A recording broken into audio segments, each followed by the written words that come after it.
Okay, magandang umaga po sa ating lahat at heto na nga, ibabalita natin itong nag-trending kahapon, itong Pork Barrel King, itong si Sandro at si Martin Romualdez raw. Yan ang mga kumakalat sa mainstream media na balita, okay? Na itong dalawang kongresista sa House of Representatives na si Sandro Marcos at si Martin Romualdez, sila raw yung may tinatawag na Pork Barrel King. Okay? Alamin natin ang buong balita patungkol dyan. Meaning to say, di ba, yung pork barrel na yan, binago na yan eh. Hindi na pork barrel ang tawag niyan ngayon, kundi insertions na, di ba? So sila raw yung pinakamalaking may ganyan. Tingnan mo gaano ka kapal ang mukha nitong administrasyon na ito. Okay, mamaya ipapakita ko yung balita na yan. At heto, itong si Alvin and Tourism na vlogger ay meron na naman siyang update patungkol dito sa ICC. Okay? Patungkol po sa motion nitong si Attorney Kaufman, no? Patungkol po sa kaso ni FPRRD. Yan ang ating alamin mamaya kung ano ang ginawa ni Attorney Kaufman para alam ko naman na itong si Attorney Kaufman ay talagang he is trying so hard na itong kaso po ni FPRRD. Kahit nga itong sa interim release ay ayan, I think may bago na naman siyang apela patungkol dito. Okay? Mamaya babasahin natin yan ang buong detalye patungkol dyan. Update kay FPRRD. At kung may oras pa tayo, papanoorin po natin itong si Senator Alan Peter Cayetano at itong si Senator Win Gatchalian sa debate sa 2026 national budget. Maganda pong pakinggan natin ito kasi budget po to ng Pilipinas at magre-react po tayo dito kung ano pong ang kanilang pinagdedebatehan. Okay? So, yun po ang topic natin ngayong araw, ngayong umaga na ito. Pero bago ang lahat, help me po muna na i-like at saka i-share itong video na ito para guys, kakalat ito sa taong bayan. Okay? Sabay-sabay muna tayong mag-like and share sa Donmar TV. Itong video na ito, like and share. 1, 2, 3, go! Okay, naka-like and share na ba lahat? And also guys, sa mga bago pa lang dito sa aking channel, mag-subscribe na po kayo para lagi kayong updated sa ating mga balita. And at the same time, yung mga cellphone ninyo, ma-notify yan kung meron tayong breaking news, bagong uploads, o kung nagla-live ang ating channel. Ma-notify kayo lahat dyan. Kaya mahalaga po na mag-subscribe tayo sa Donmar TV. 1, 2, 3, go! Ayan, nakasubscribe na ba lahat? Okay. So, unahin muna natin itong update ni Alvin and Tourism patungkol po dito sa ICC. Kung ano na po ang ginawa ni Attorney Kaufman, itong legal counsel ni former President Duterte. If we recall what happened ay ayan nga, ni-reject ng ICC yung apela ni former President Duterte sa interim release, di ba? Pero heto yung pinakabago at fresh na balita update patungkol dyan. Heto. Yan. Ito ay pinost po ni Alvin and Tourism. Ito yung latest ICC update. Ito yung ginawa ni Attorney Kaufman, okay? The defense team led by Attorney Nicholas Kaufman submits a notice and grounds of appeal against the impugned decision of the pretrial chamber. Okay, so may panibago pong appeal, pero ito ay against the impugned decision ng pretrial chamber. Kung maalala natin, this is 26 of September of 2025. which is denied yung kay Duterte's interim release. The appeal is made under the Article 82 1B of the Rome Statute. Okay? So, tinatawag po nila itong notice and grounds of appeal against the impugned decision. So, ang defense, ang depensa po ni Attorney Kaufman dito, defense challenges the entire decision. Kung ano man yung decision last September 26 ay china-challenge ngayon ni Attorney Kaufman. Okay, ang mga desisyon ng ICC. The denied interim release. Okay.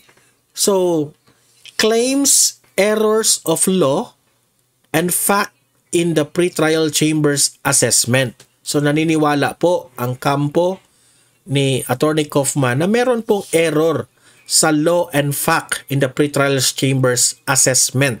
Okay? So, naniniwala po sila na merong kamalian. Filed within required time, rule number 154. Okay?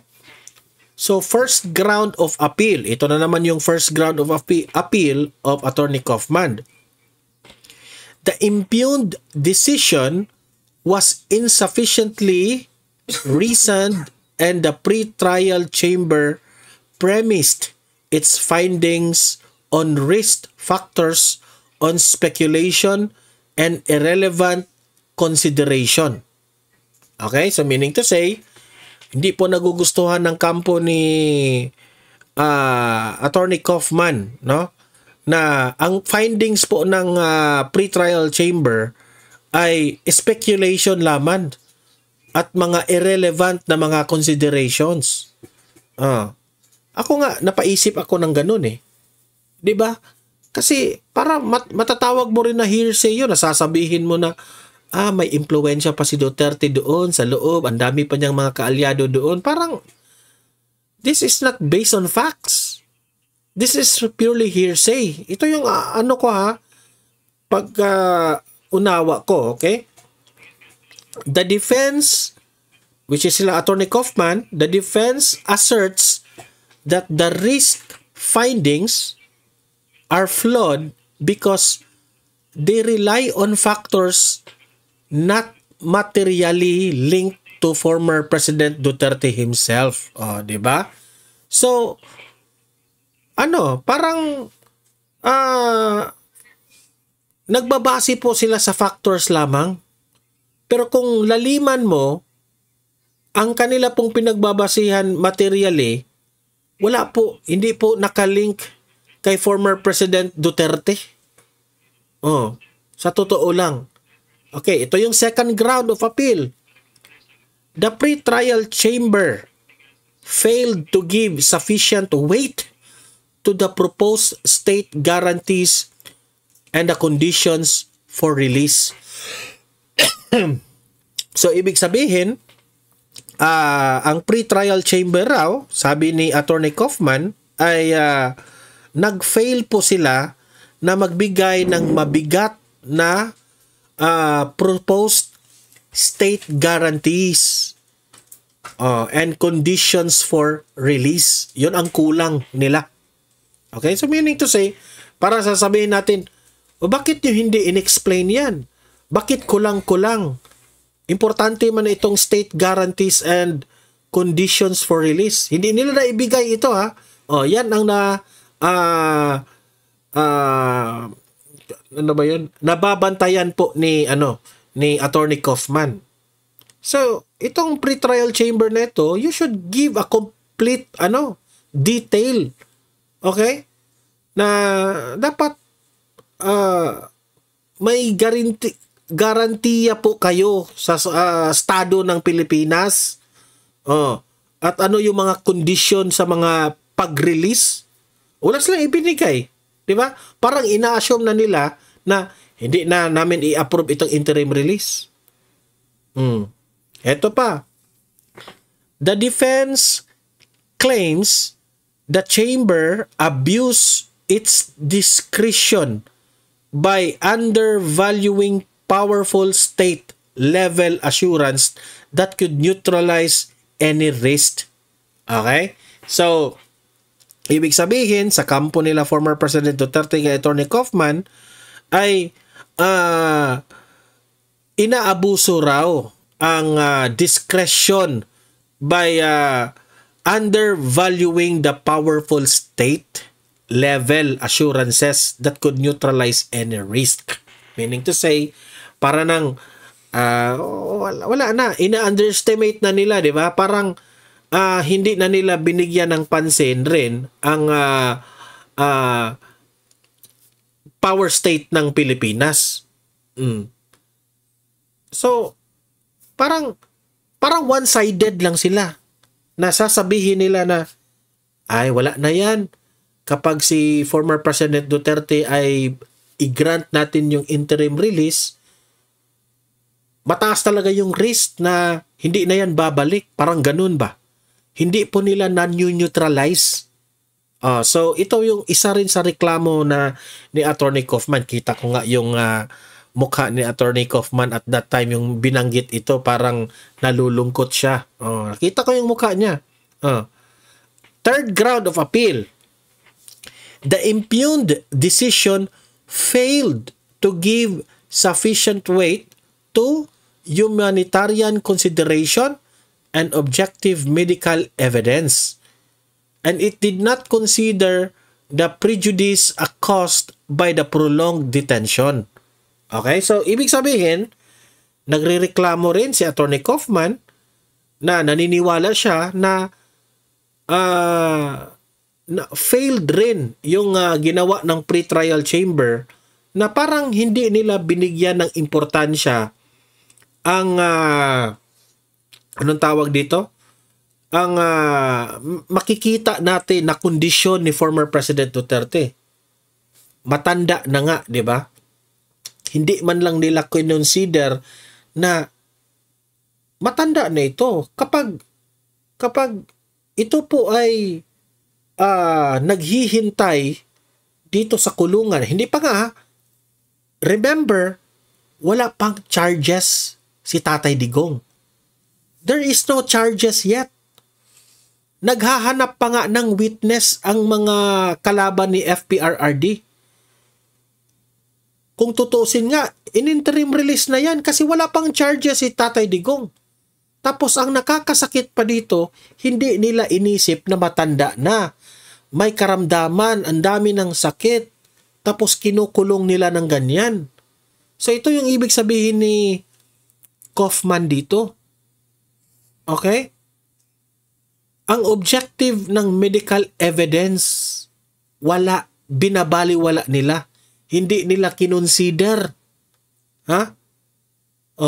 Sasabihin ng mga kampo ni Duterte na prinolong nyo lang para bang pinarusahan na nila kahit walang charges si Duterte kasi alam nilang matatalo sila. Wala ngang ebidensya, wala nga silang witness na si Duterte mismo ang gumurgor dito sa biktima ng war on drugs, crime against humanity. Wala silang direct witness laban kay Duterte. So parang pinoprolong nila ang detention ni Duterte by not approving the interim release. Kasi alam nila, naghahanap pa sila ng witness. Diba? Grabe. So, ito pa. Ang depensa ni Kaufman, itong kay FPRRD, argues that former President Duterte's deteriorating health significantly reduces the likelihood of him fulfilling any alleged risk factors. Kasi matanda na si Tatay Digong eh. Paano maging risk na mag-escape itong si Tatay Digong? Dapat kinonsider rin niya ng mga taga-ICC. Diba? Mas lalo na kapag ikukulong pa nila, hindi nila i-grant ang interim release. Ha? Deteriorating na po ang tao. Pero binabaliwala po ng ICC ang ganyang karamdaman ni Tatay Digong. So, relief sought. Okay.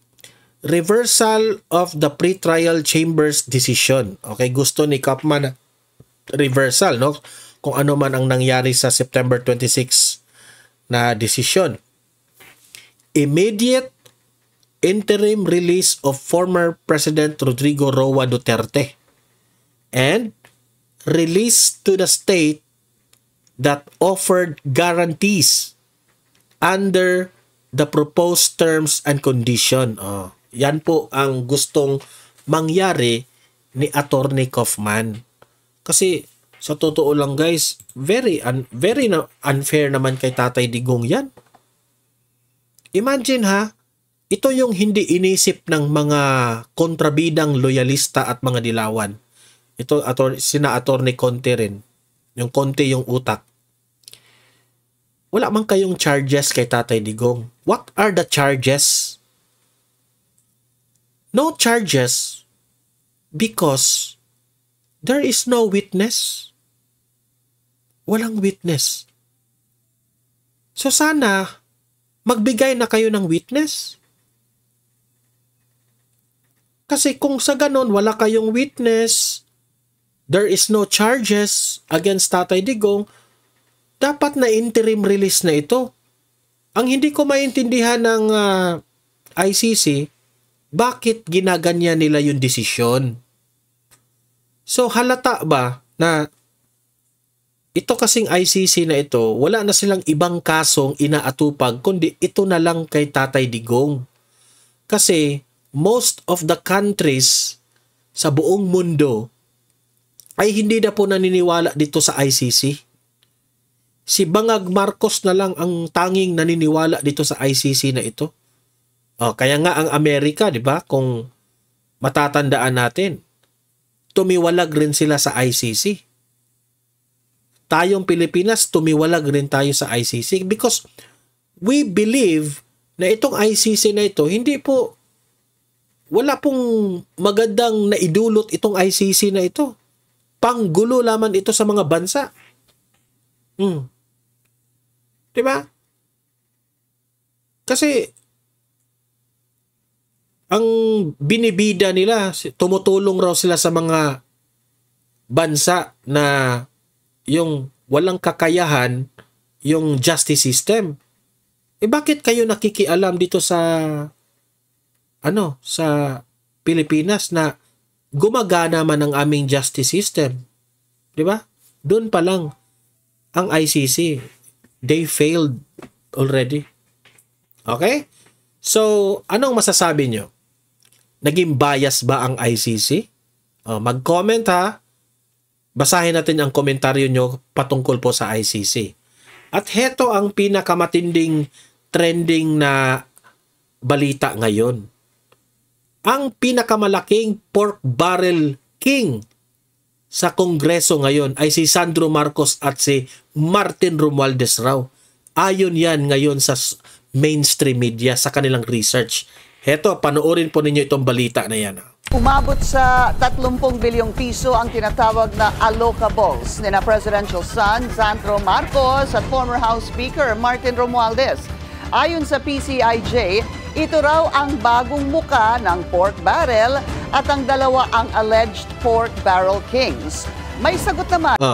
Sila ang bagong mukha ng pork barrel king. Itong dalawang ito, si Sandro at si Martin Romualdez. Sang-ayon ba kayo na mga pork barrel king ito? Itong mukha ni Martin Romualdez pork na pork. Ang Malacanang dito, ang detalye sa agenda report ni Ivy Reyes. May tiwala ang Pangulo sa anak niyang si House Majority Leader Sandro Marcos na kaya nitong tugunan ang mga kwestiyon laban sa kanyang allocable projects sa 1st District ng Ilocos Norte. Yung mga allocable projects. Huli na kayo dyan. Ang allocable ay termino sa DPWH na nangangahulugan ng automatic funds sa ahensya para po Imagine that one, ha? Automatic funds. Yan ang terminong ginamit ng DPWH. Nakakahiya ka, Sandro? pondohan ang mga infrastructure project na nakatuon sa social development. Sa isang report ng Philippine Center for Investigative Journalism o PCIJ, napag-alaman na top 1 and 2 sa listahan na may pinakamalaking allocables si Congressman Sandro at si President Tingnan nyo, ha? Si Sandro Marcos at si Martin Romualdez, sila ang top 1, top 2 na pinakamalaking allocables na dati tinawag yan na pork barrel. Binago lang yung pangalan, allocables. presidential cousin and late 1st District Representative Martin Romualdez. Ayon sa PCIJ, sa 1.2 trillion peso allocables mula 2023 hanggang 2025, 15.8 billion pesos ang napunta kay Congressman Sandro at 14.4 billion pesos naman kay Congressman Martin. Alam naman po ng Pangulo na alam ni Congressman Sandro Marcos ang kanyang ginagawa at alam niya po kung paano ito sasagutin. Nagsimula ang pag-usbong ng allocables noong 2020. Pero hindi na-explain ni Castro. Pinasa lang niya ni Sandro. Si Sandro hindi pa sumagot dito. 23 sa ilalim ni dating DPWH Secretary Manuel Bunoan sa pamamagitan ng tinatawag na Bera, di ba? Si Bunoan kasali dito sa issue na ito. Nabanggit ang pangalan ni Bunoan. Ang tanong, nasa na si Bunoan ngayon? He is out of the country. Patay tayo dyan. Wala na. BBM parametric formula o baseline, balanced, and managed formula na tanging si former DPWH Undersecretary Catalina Cabral lang daw ang nakakaintindi, ipinapasok ang mga allocable sa National Expenditure Program o President's Budget. Kung bakit nanunuot mula sa District Engineer hanggang sa pinakamataas na pwesto sa DPWH ang issue sa allocable, nagmumula kasi ang BBM parametric formula sa mga District Engineer. Sila ang magbibigay ng listahan sa mga kongresista ng allocable projects na sasapat sa ceiling fund per district. Mamimili ngayon ang kongresista kung ano-anong proyekto ang maisasama sa pinal na listahan ng kanyang allocable. Pagkatapos, nasa kamay na ni former Yusek Cabral ang bola kung magkano at anong projects ang i-endorse ng DPWH at ng Budget Department. Ayon yan kay dating DPWH. Imagine that one. Presidente ng Pilipinas. Top 1, top 2, ang anak at ang pinsan. Diba? Doon pa laman walang mga delikadesa yung dalawa. Yusek Roberto Bernardo na hindi rin daw alam kung paano nangyayari ang computation ng allocable. Kapansin-pansin din sa PCIJ report ang analysis nito na sa kabila ng trillion peso allocables ng magkamag-anak na kongresista, wala ni isa sa allocable ng Duterte allied lawmakers na sina Congressman Paulo Duterte, Isidro Ungab, Pantaleon Alvarez at Kaimer Olaso ang napasa sa 2025 budget. Para sa agenda, Ivy Reyes. Diba? Sa panahon po ni former President Duterte, hindi po ganyan.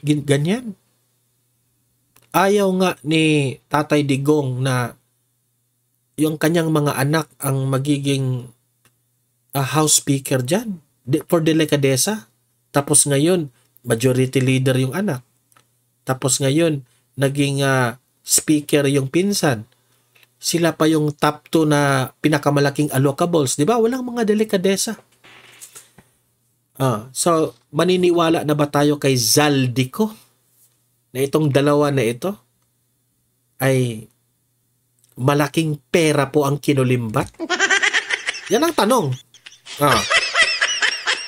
So, ang tanong ngayon na gusto kong ilagay nyo sa comment section, naniniwala ba kayo na itong si Sandro Marcos at si Martin Romualdez ay malaking nakulimbat na pera sa taong bayan? Kung naniniwala po kayo, i-comment nyo. Why? Ano ang reason ninyo? Bakit naniniwala kayo? Okay? Ganyan po. Nakakagalit ang ginagawa ng administrasyon na ito. Diba? Hay, nako. Hindi ko maintindihan bakit bulag-bulagan ito mga dilaw at mga loyalista. Grabe. Okay, ito.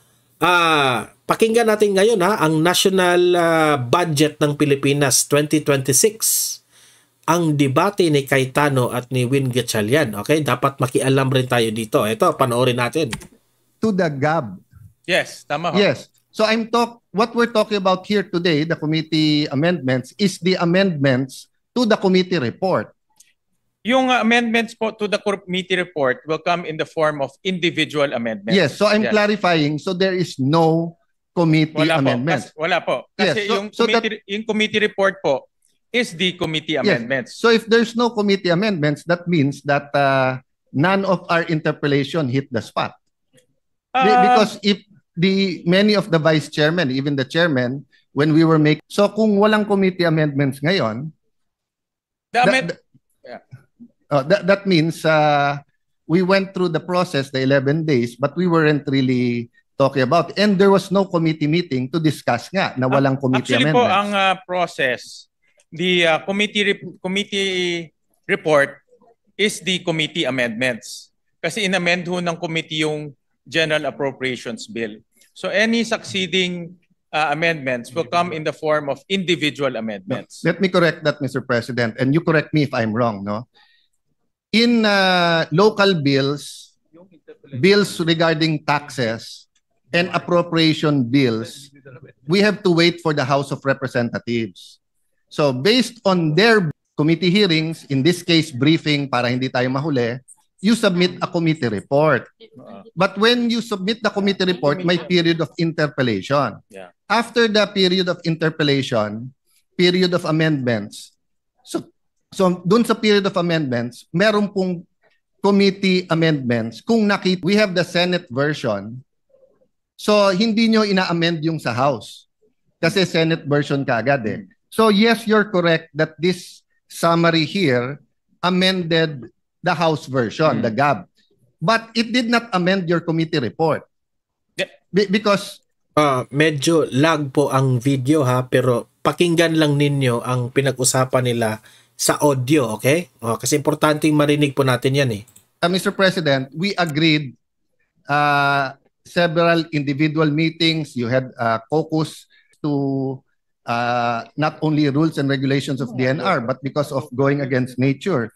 If you look at DPWH from 880, naging 624 sa House, binawasan pa natin ng 55, when all the economists are telling us that yung fastest at best sa ating ekonomiya ay infrastructure. If you look at DSWD, I admire you na kahit ito'y departamento ng kapatid mo, 13 on, Mr. President. But if we're going to say full transparency at eto na yung committee work, wouldn't it be fair that malaman natin? Kasi like ako, ni isa dito, wala akong amendment. Ni isa dito. But I'm a member of all the committees and subcommittee. But no one ever, I was invited to all the briefings, but I was never invited to make the amendments here. So I was thinking, may committee amendments ngayon, and then we can discuss it and vote on it, di ba? Actually, ang nangyari pong process ay because this is a revenue measure, so it emanated from the lower house. At nagkaroon ho tayo ng mga budget briefings, and then nagpadala ho tayo ng notice to everyone in writing that a technical working group will be formed. And may mga senators na nagpadala ng mga amendments nila. Yung mga staff rin ng mga senators were also there para mag-share nung kanilang mga inputs kung gusto nilang mag-amend. And then at the same time, the vice chairman also submitted their committee reports, yung subcommittee reports. So all of those kinonsolidate through a committee report. Since this is a revenue measure, all amendments by the committee will come in the form of the committee report. So the succeeding, ito pong ginawa natin naman sa plenary, kung meron pang mga iba pang amendments, it will come in the form of individual amendments. Let me clarify, Mr. President. It's an appropriation bill. Yes. So, sorry, it's an appropriation bill. So sorry. the same, kasi chairman ka rin ng Ways and Means. So the same process, Tama, Mr. tama. Chairman. Yeah. Okay. But the thing an is, appropriations bill. you're talking about the amendment from the GAB, not the amendment from the committee report. And if so be it. Kung yun po ang pleasure ng majority at yun ang proseso. But 'di ba, sabi nga po, you cannot be half a gangster. You're either a gangster or not, 'di ba? You cannot be half a person who believes in values, 'di ba? You believe it or not. So either we believe in transparency or not.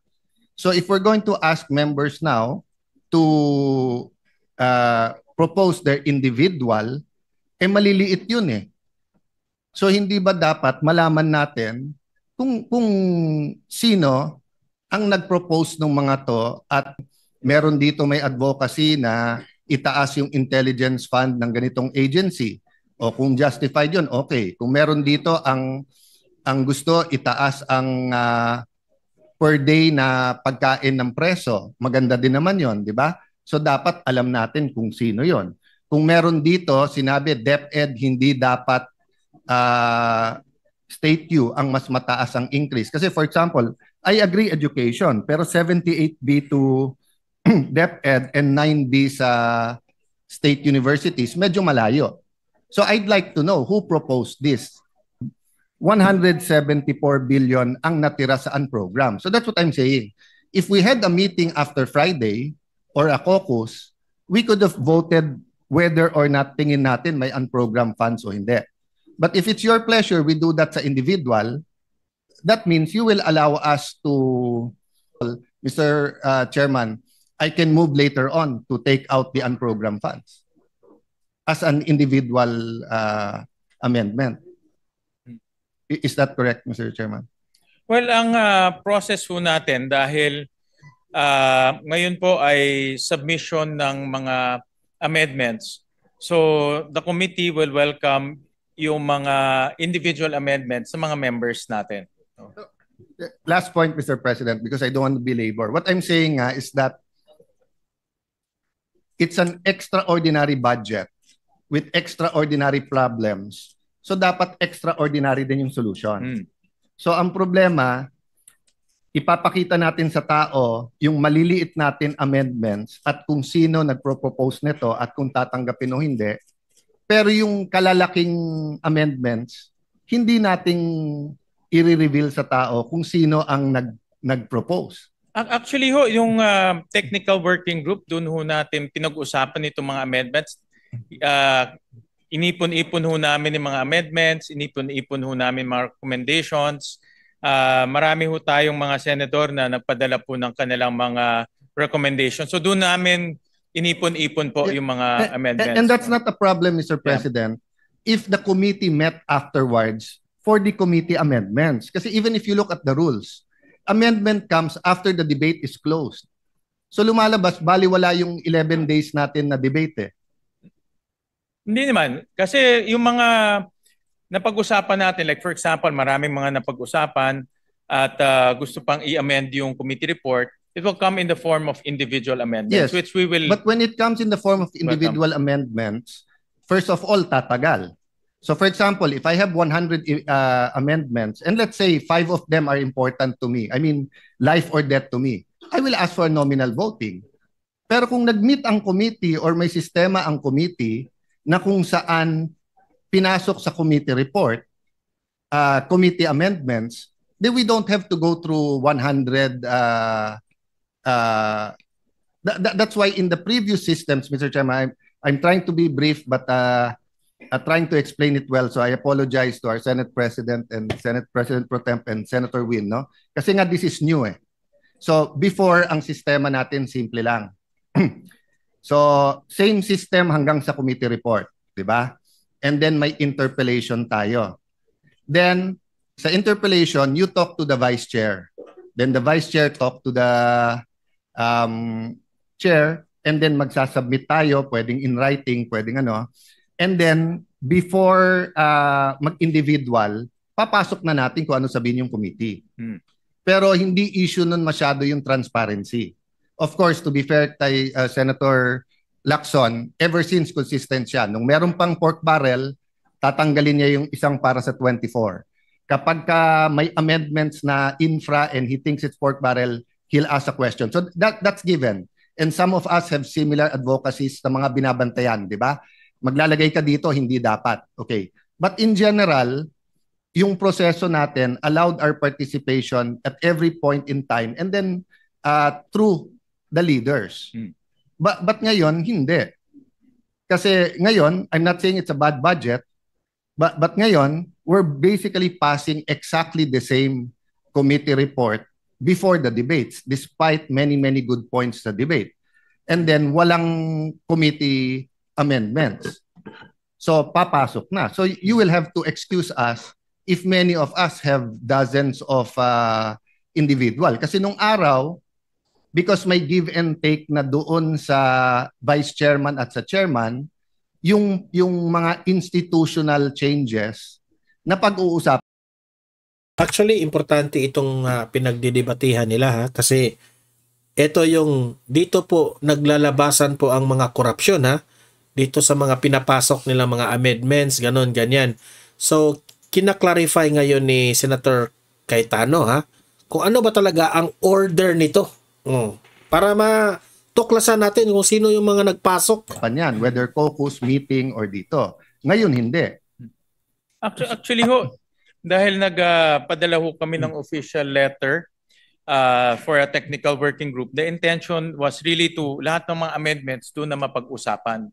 Para pagdating ho ng committee report, nandun na yung mga proposals ng ating mga senators. And this was not limited to the vice chairman. Lahat in-invite Yes, ho natin. Mr. Chairman, but that was before the committee report and before the 11-day debates. Diba? So after the 11-day debate, imposible naman na walang magandang punto. Yes, marami po. Maraming magandang punto pero hindi nagre-reflect sa budget. Dito na ho papasok pag present ng mga senators natin. Yes, usually pag magandang dalawa kasi yung magandang punto eh. Yung parang barkada lang, kasama tayo, di pare maganda yan. Pero sorry, hindi namin tatanggapin. Di ba? Okay. Pero yung magandang punto na we all agree. Di ba? We all agree.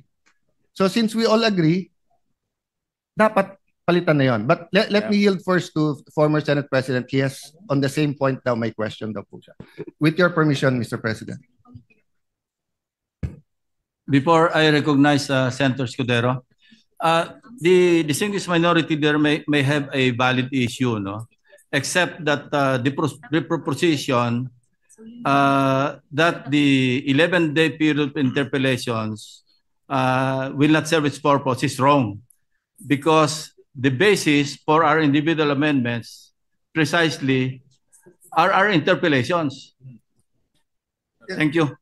Senator Escudero is recognized. Mr. President, before that, that was why I asked a rhetorical question. Kasi kung individual lang, we could have gone straight. But that 11-day period, in my view, was to convince the other members na, oh, may consensus tayo dito. And I was hoping, pag may consensus on certain points, yung committee mag-amend. Why, Mr. President? Correct. Kasi pag yung committee nag-amend, malamang hindi matalo yon. Pero pag individual, baka matalo not because hindi maganda pero saan kukunin yung pera. But I think we agree, Mr. President. I'm just saying I think we're that, on the same page, except yes, that to say na pointless yung 11-day period in relations. I that's will not not an agree to assertion. that. That's a rhetorical question na kung walang thank you. committee, does that mean? Thank you for Anyway, that clarification. Senator Escudero is recognized. Thank you, Mr. President. With the indulgence of Senator Cayetano, our minority floor leader, nakasanayan po kasi natin na kapag may mga punto para mabawasan na yung debate, minsan yung chairman na lang ang nagpo-propose through the period of individual amendments nung mga amendment na pinanukala nung nagdedebate. Pero ngayon, ang proseso na gusto ng ating ginagalangan chairman ng Committee on Finance, lahat padaanin na sa period of individual amendments, doon ipasok at dito niya pagpapasan kung tatanggapin niya o hindi. Tama po ba? At kung may contention, ayaw niya, pagbobotohan sa plenaryo. Pero ang tanong ko, nagalang-galang na chairman, in the interest of transparency, is it written in any portal who proposed the changes to the age gap in the committee report? I'll give you an example. Out of the blue, yung Cagayan State University, pinroposa ng 77 million na dagdag. Pero yung katabi niya sa rehiyon na yun, Batanes State College, wala. May I ask, who proposed the 77 million increase? Is that in any of the portals that we have right now? Again, in the interest of transparency. Actually, yung mga proposals, we took into consideration rin yung mga proposals ng mga agencies. Diba, as we always practice, mga agencies po magpapadala ho dito ng mga recommendations, what to increase, what to augment. So we consulted also with our vice chairman, we consulted also with the members through the technical working group. Kaya ho, nag-issue kami ng notice for the technical working group para doon natin mapag-usapan. In fact, si Senator JV was there, Senator Lauren was there. Your Honor, mapag-usapan. Is it your position that all of the proposed increases in the committee report were given by the agencies themselves? Halos lahat po. No. Lahat. All or not all? Halos lahat. What about those that did not come from the agency? Kanino po nanggaling? Sino po ang proponent nun? May mga proponent po na galing po sa mga senators. Sino nga po at sino po ang nagpa? Sino yung proponent at sino yung nagpasya? Dahil yun po ang gagawin natin ngayon sa plenaryo, hindi po ba? Ipopropose, it's a floor, pagpapasyahan po ninyo. Kung hindi agree, pwedeng pagbotohan. So pwede po bang malaman, nakalagay po ba sa mas kinasaang transparency portal na ginawa natin, isa sa mga unang resolusyong pinasa natin, kaugnay sa budget, kung sino nag-propose individually nitong mga ito? Halimbawa po, I'll just pick at random, Your Honor. Yung 1 million increase ng Bureau of Treasury, agency? Proposal? Yan po ay galing po. Yan ang dapat. Isa-isahin nyo yan. Yung mga individual proposal na yan, kung sino nagpa-increase at anong pakay ng increase. Sa unprogrammed funds at inilipat ho natin sa program. Proposal po ba yan ng agency? Proposal ho ng technical working group nung pinag-usapan ho. Ano pong pangalan at address ni TWG? I mean, again, we want transparency, Your Honor, right? So we have to put it on the record. Yeah. Well, the whole changes involved in the committee report is about, according to you, 326 billion. So isn't it just proper and right that we know who the proponents are of these proposals? Marami ho kasing mga proposals pinapadala ho sa amin in writing.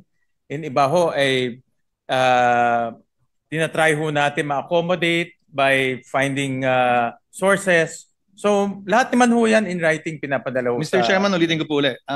Mr. President, I'm sorry. Wala naman pong problema eh. Ang tanong ko po, nakasulat po ba yan sa mas kinasaang transparency portal na nilabas ninyo kung kanino nang galing yung mga proposal na nilagay? Yan ang importante. Merong tao ang mailagay kung sino ang nag-propose. Kasi kung pumalpak yung proyekto na yan, at least meron tayong mababalikang pangalan. Ay sa committee report ng Committee on Finance at sino po yung nag-approve? Hindi po pwedeng, alam mo yun, komite. Kasi kung sino yung nag-approve, malaki ang chance na doon yung corruption eh. Bibigyan ng percentage. Pwedeng ganun eh. Di ba? Dapat may nakapirma doon. Sinong nag-approve nito sa proposal na ito? Na meron tayong tatakbuhan kung in case pumalya itong proyekto na ito. Nakuha po. Opo. So again, at random, I presume the increase in the I'm choosing at random, Your Honor, really. The increase in the Office of the President. Same agency proposal? Agency proposal ho yun. The increase in the OVP? The restoration ho yan sa NEP. In-restore ho natin So who sa NEP. proposed that? Did the agency propose that? Actually, may proposal ho si Senator Go doon sa restoration of the NEP. In fact, he proposed to even add more. No, that's the point I'm driving at, Your Honor. Again, given So all the of point, this naman ho, Kung mapapansin nyo, in-example niya yung Office of the President. Tapos in-example niya ang Office of the Vice President. Para patas ha. Kasi pinipik niya at random. Para equal ang tatanungin natin. merong mga records na pinapadala ho. I agree, Mr. President. Compile naman namin. I agree, Mr. President. But And again, during the technical working group, we go line by line also. Lahat po ng mga items, line by line, And pinag-uusapan ho doon kung sino nag-propose, kung ano pa, kung hindi ho kaya ma-accommodate, ano ho pwedeng i-accommodate. Pinag-uusapan naman ho doon. Again, agreed, Mr. President. We have no debate there. The point is, although it's collated, although it's compiled, is it found anywhere? It's in, hindi ho namin in-upload sa portal, if that is the question of His Honor. Yes, so it's not in any portal. But lahat ho yan ay may basis and recorded. Yes, I'm sure there is. Only that it's not in any portal. No, hindi ho. Pero lahat ho yan naman ay recorded. Just to cite a few more examples, which I'm sure are remembered by the good chairperson, yung in-increase po natin sa National Defense Agency proposal? Yes. In fact, 90 billion no ang request ho nila, all program, because yung Mayowa nila na-exhaust na ho to 60 billion.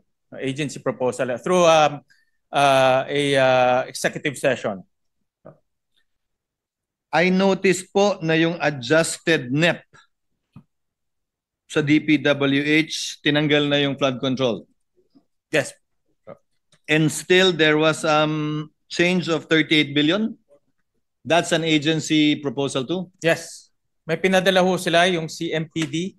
But admittedly, the CMPD was applied across the board, which is admittedly also might have distortions in the pricing. I admit that.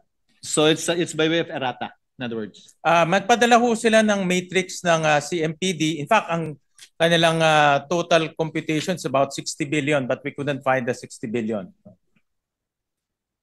Yung sa Philippine Coast Guard agency proposal, Your Honor? Yes, recommended by Senator JVR Cito. Kulang din yun kasi mas malaki yung... Yes, correct. Malaki yun. 200 plus billion ho yun.